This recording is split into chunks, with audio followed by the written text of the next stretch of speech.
그런 것도 되게 중요한데 기본적으로는요, 직원 수에 따라서 사업장이 꼭 해야 되는 노무관리 포인트가 있거든요. 2024년도에 노무관리 시 특히 주의할 점 있으시면? 제가 생각할 때는 최근에 2024년 부분에 있어서 좀 주의하실 점은 두 가지라고 생각을 합니다. 첫 번째는 최근에 2020년부터 거의 올해까지 해서 코로나 영향권에 있었습니다. 그러다 보니까 아마 세무조사도 많지 않으셨어요? 네, 많이 줄었죠. 예, 그랬었죠. 노무도 사실은 고용노동부에서 근로감독을 정기감독도 있고 수시감독도 있습니다. 그래서 코로나가 한창일 때는 고용노동부 차원에서 이렇게 정해진 할당량 같은 게 있는 것 같아요. 어느 정도. 근데 그걸 못했지 않습니까? 매년을. 그러다 보니까 올해 제 생각에 정말 많이 점검을 했습니다. 몇 년을 못했기 때문에 2024년에도 제 생각에는 예년에 비해서 좀 점검이 많을 것 같아요. 정기감독 같은 경우는 언제 가겠다, 이런 서류를 준비해라. 그래서 충분히 시간을 줍니다. 그래서 그 시간 안에 충실하게 준비를 하셔야 되고, 우리 사업장이 대상이 될 수도 있을 것 같다라고 생각을 하시고, 그런 게 날라봤을 때 왜 우리가 대상이 됐지 그래 생각하시지 마시고, 이건 원래 코로나 때 하셔야 되는 게 지금 밀려서 지금 온다, 이렇게 생각을 하시면 좋을 것 같고요. 두 번째는 이 업을 10년 이상 하다 보니까 흐름이라는 게 있거든요. 처음에 2010년도에는 단순한 분쟁들이 많았습니다. 임금을 안 줬다, 연장근무 수당을 못 받았다, 연차 휴가를 적게 받았다, 이런 어떻게 보면 기본적인 부분들에 대한 분쟁이 많았습니다. 최근에는요, 제가 이제 노동분쟁의 고도화라고 제가 좀 표현을 하고 있는데, 좀 어려운 것들, 예를 들어서 직장 내 괴롭힘. 우리 같은 조그만 회사에서 무슨 직장 내 괴롭힘이야 라고 생각하실 수 있는데 전혀 그렇지가 않습니다. 요즘은 소규모 사업장에서 오히려 더 좀 편하게 지내다 보니까, 쉽게 말하면 사장님들이 좀 반말을 한다거나 약간 욕을 섞어서 좀 친밀감을 표현하는 그런 부분에 대해서 예전에는 넘어갔다면, 지금들은 직원분들이 굉장히 그걸 문제의식을 삼기 때문에 직장 내 괴롭힘 같은 걸 좀 주의하셔야 되는 게 있고요. 특히 이 방송을 보시는 분들 중에 좀 본인이 좀 터프하다고 생각하시는 사장님들이 있어요. 나는 상남자다, 내가 멋있다, 이렇게 생각하시는 분들 조심하셔야 됩니다. 직장 내 괴롭힘 대상이 되실 수가 있어요. 그래서 좀 조심하셔야 되는 게 있고, 또 하나는 문제 사원문이라고 표현을 하는데, 제가 볼 때 좀 비이성적인 행동을 하는 직원분들이 좀 많이 늘어났습니다. 이거는 전체적인 분위기인 것 같은데요. 예를 들어서 조금 이상 행동을 하는 거죠. 일반적인 행동이 아닌 약간 정신병에 가까운, 또는 강박증이 있거나 이런 분들이 사실 최근에 많이 입사를 하고 계세요. 예전에는 그런 걸 표현을 좀 못했는데, 이제 권리의식도 늘어나시고 그런 표현을 자주 하다 보니까 회사에서도 약간 그런 행동을 하시는 분들이 좀 많이 있습니다. 그래서 그런 분들을 조금 채용 단계에서 조금 더 검증을 엄격하게 하셔야 될 필요가 있고, 또 그런 분들이 이제 입사해서 일을 하실 때 그런 행동을 했을 때, 이 사람 이상한데? 그러면서 함부로 해고를 하신다거나, 또는 이상하게 행동을 하시게 되면은 회사에 굉장히 좀 피해를 입히실 수가 있어요. 그래서 그런 분들을 잘 관리하시고, 함부로 해고하지 않으시고 좀 원만하게 관리하셔야 되는 부분이 있습니다. 그런 분이 왔을 때 함부로 해고를 하시게 되면은 더 큰 데미지를 입어요. 요즘에 굉장히 많습니다. 그런 분들. 하루 종일 어떤 사람을 뚫어지게 쳐다봐요. 뭐만 하면 노동부에 신고하시는 분도 있어요. 일하면서 뭘 했다 그러면 신고. 근데 그게 합리적이지 않은 부분들이 있거나, 또는 그냥 눈빛만 마주쳤는데 날 괴롭히는 거다, 이런 분들이 사실 좀 늘어나고 있어요. 그래서 인사관리가 쉽지 않은 부분이 있으니까, 그런 부분들이 있을 때는 함부로 어떤 결정하지 마시고 전문가 도움 좀 받으시면서 2024년에도 관리를 하시는 게 좋을 것 같습니다. 이게 사회가 너무 빠르게 바뀌면서 이런 현상들이 좀 생기는 것 같긴 하네요. 네, 예전에는 제가 강의 가거나 사장님들 만나면 가 문제다. 거기에 이상한 일인데, 요즘은 저희도 이거를 유튜브에 올리지만 유튜브가 문제다. 문제라는 거는 정보 제공도 있는데, 잘못된 정보 제공이나 잘못된 선택을 유도하는 것들이 좀 있어요. 그래서 그런 것들 때문에 사업자분들이 좀 힘든 부분이 조금 있는 게 사실입니다.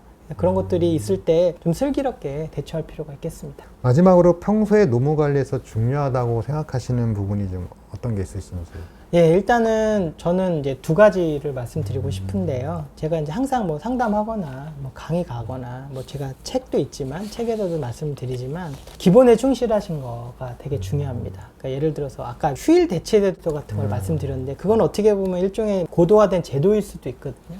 그런 것도 되게 중요한데 기본적으로는요 직원 수에 따라서 사업장이 꼭 해야 되는 노무관리 포인트가 있거든요. 그러니까 예를 들어서 근로계약서는 꼭 써야 되는 거잖아요. 예를 들어 이분이 외국인이다 그래서 안 쓰시거나 또는 아르바이트생이니까 안 쓰거나 아니면 일용직으로 짧게 일하시는 분 계약서 누락하시는 분들 많은데 거기서 사실은 문제들이 굉장히 많이 일어나거든요. 그래서 계약서 같은 경우 빠짐없이 잘 쓰시고 또 근무 조건이 변경되면 그 반영해서 다시 계약서 쓰는 기본에 충실하실 필요가 있고요. 그 다음에 이제 처음에 말씀드렸지만 최저임금 부분이요. 사실 최저임금이라는 거는 크게 보면 연장 근무를 하면 그 시급에 맞는 돈을 지급을 하는 거 그것도 사실 최저임금 준수에 해당이 됩니다. 그래서 임금 정해진 시간이랑 추가되는 시간에 대해서 추가적인 임금을 정확히 지급하는 거 이건 너무너무 중요하고요. 그 기본이잖아요. 계약서 쓰고 임금 정확하게 지급하고 그 다음에 아르바이트생 같은 경우 쓰시는 분들은 주휴수당 같은 거 누락되지 않게 기본적인 것들이니까요. 그런 것들을 중시하시는 게 좋겠고요. 우리 회사는 이거 플러스해서 직원 수가 5명이 넘으신다 라고 하시면 연장 근무, 연장, 야간, 휴일 근무 같은 게 있습니다. 그런 분들은 5인 이상 사업장이면 각각 가산 지급해야 되잖아요. 이제 그런 부분들에 대해서 정확하게 지급을 하고 있는지 그리고 5인이 넘어가면 일주일에 12시간 이상 추가 근무를 할 수가 없습니다. 그런 부분들 체크하셔야 되고요. 그럼 여기서 그 5인 미만 사업장은 일주일 12시간을 지키지 않아도 되느냐라고 이제 생각하실 수 있는데 그렇습니다. 지키실 필요는 없습니다. 왜냐하면 근무 시간 제한을 적용 제외이기 때문에. 주 52시간을 그러면 초과해서 그러니까 초과해도 상관없습니다. 임금만 정확히 지급하시면 그 기준이 5인 이상 사업장입니다. 그 다음에 연차휴가 관리도 마찬가지죠. 연차휴가 1년 하면 며칠이고 1년 이상이면 며칠이고 이렇게 정해져 있잖아요.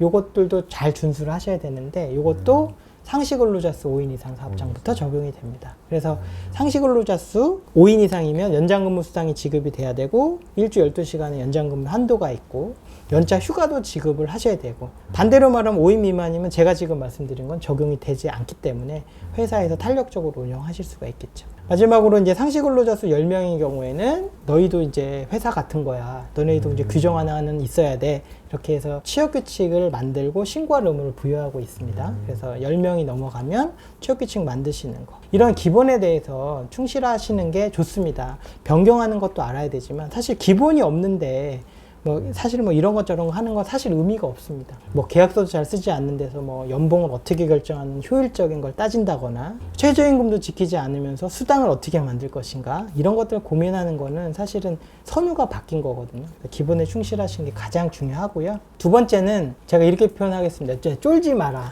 쫄지 마라. 이게 무슨 말씀이시냐면 상담을 하다 보면 노무관리에 대해서 너무 스트레스 받으시는 분들이 많아요. 근데 사실은 노무관리는 본인이 너무나 의도적으로 법을 위반하거나 장기간 또는 의도적으로 금액을 크게 임금체불 일부러 한다거나 이런 거가 아니라고 하면 노무에 대한 위반에 대해서는 구속을 당하거나 영업정지를 당하거나 그런 경우는 거의 없습니다. 그러다 보니까 그냥 책임의 문제가 발생을 해요. 그래서 안준 임금이 있으면 지급을 하고 약간 의도적이다 그러면 벌금을 맞고 그 정도예요. 물론 그것도 큰 죄죠. 그러니까 지키지 마시라는 게 아니고요. 노무관리는 준수하려고 노력은 하시는데 그거에 대해서 영업정지 당하고 구속당하는 건 아니다 보니까 너무 예민하게 너무 신경 쓰시는 분들이 많아요. 그래서 벌벌벌벌 막 하면서 그거에 대해서 너무 스트레스 받아 하시는 분도 있는데 그러지 마시고요. 기본에 충실하시고 그러고 나서 내가 설령 좀 잘못한 게 있으면 거기에 대해서 책임을 지시면 된다. 근데 그 책임이 너무 크지는 않다. 그렇게 좀 두 가지를 좀 가지고 운영을 하시면 어떨까 싶습니다. 네. 2024년도에 또 이게 노무 포인트를 또 잘 짚어주셔서 너무 좋았습니다. 이번에 그 노무사님 책 신간 나오신 거 한번 소개 좀. 네네. 소개시켜서 감사합니다. 이 책은 이제 제목대로 하면 개인 사업자 및 소규모 사업주들을 위한 임금 인사 노무 관리입니다. 제목에서 보시듯이 소규모 사업자분들, 자영업자분들이라든가 상시근로자 수 한 20인 또는 30인 미만 사업자분들이 보실 수 있게 아주 쉽게 쓰려고 노력한 책이고요. 이 책은 2018년부터 2024년까지 매년 개정된 법을 반영을 해서 출간을 하고 있습니다. 아까 말씀드린 최저임금 산입범위라든가 뭐 휴일 대체공휴일 확대 같은 경우 이제 최근법까지 다 반영을 했고요. 무엇보다도 제가 자신하는 거는 이제 우리나라에서 가장 쉬운 책이다. 노동법 책 중에. 그래서 아까 말씀드렸던 기본에 충실할 수 있게 좀 잘 구성을 했으니까 도움이 되시기라고 제가 쓴 책이니까 좀 도움을 받으셨으면 좋겠고요. 오해하시는 분들이 있는데 이 책이 지금 정가는 2만 원인데 뭐 온라인으로 사시면 좀 할인이 되잖아요. 근데 이 책을 많이 판다고 해서 저한테 크게 뭐 부자가 되는 게 아니에요. 그러니까 도움 되시라고 제가 쓴 겁니다. 이거에 대해서 제가 뭐 돈 벌 목적으로 쓴 건 아니니까 좀 보시고 옆에 두시고 필요한 거 찾으면서 보시면 도움이 되실 것 같습니다. 저도 한번 읽어봤는데 되게 또 사례가 좀 있어서 되게 읽기 좋고 네. 편하더라고요. 네, 좀 쉽게 사례 네, 위주로 술술 좀 잘 하려고 넘어가서. 노력했습니다. 독자분들이 이러시다가 궁금하면 노무사님한테 질문 드려도 여기 메일 주소가 있으니까 네, 잘못된 게 있고 그러시면 메일 주소 주시면 제가 시간이 허락하는 한 답변을 드리도록 하겠습니다. 오늘은 저 중소기업 사업주님들이 좀 알아야 할 2024년 노무 이슈에 대해서 한번 살펴보았습니다. 많은 도움이 되셨기를 바라고요. 말씀해 주셔서 감사드립니다. 네, 감사합니다. 네.